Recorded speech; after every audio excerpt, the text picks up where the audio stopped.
आपण अमेरिकेतच का जातो बरं? USA का इच्छा आहे? तर तिथली अर्थव्यवस्था इतकी कडक आहे, शासन इतकं कडक आहे, नियम इतके कडक आहे.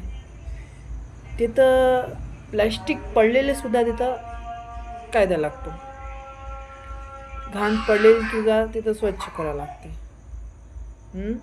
पण आपल्या इकडे अशी अर्थव्यवस्था आहे की पडलेला कागदसुद्धा माझं काम नाही म्हणते, महानगरपालिकेचं शासनाचं अर्थव्यवस्थेचं काम आहे म्हणते. पण आपण समृद्ध होऊन हे कधीच काम करत नाही.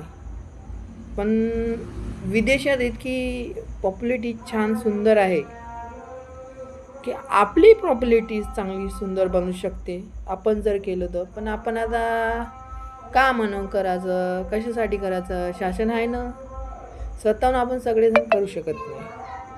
त्याच्यावर ढकलून आपण आपली अर्थव्यवस्था इतकी खराब करत चाललो की दिवसेंदिवस माणूस जितासाठी याला त्याला दोषी देतो किंवा खिचतो.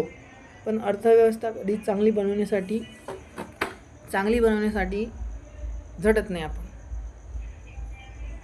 प्रॉपर्टीसाठी, पैशासाठी, वोटिंगसाठी झगडत बसतो. प्रॉपर्टी झालं, पैसा झाला, घर झालं, गाडी झालं, बंगला झाला, अरे घेऊन तर काही जात नाही. पण अर्थव्यवस्था तर व्यवस्थित झाली म्हणजे आपल्या देशाची दंगे फसाद जातीवाद ह्या चालूच राहणार आहे.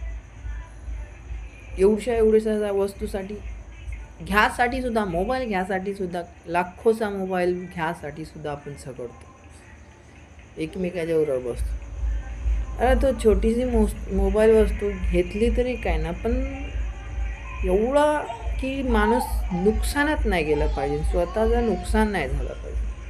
अर्थव्यवस्था भलाही व्यवस्थित नाही, पण तिला आपण स्वतःहून सगळं सेल्फ कॉन्फिडन्स, स्वतःच्या विश्वासानं सगळं केलं पाहिजे ना. आपण कधीच गाडी असं चांगलं बनवत नाही.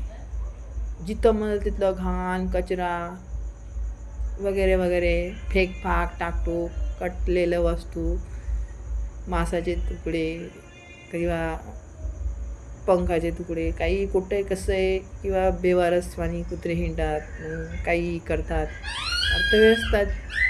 अर्थव्यवस्था इतकी हे झाली आहे ना,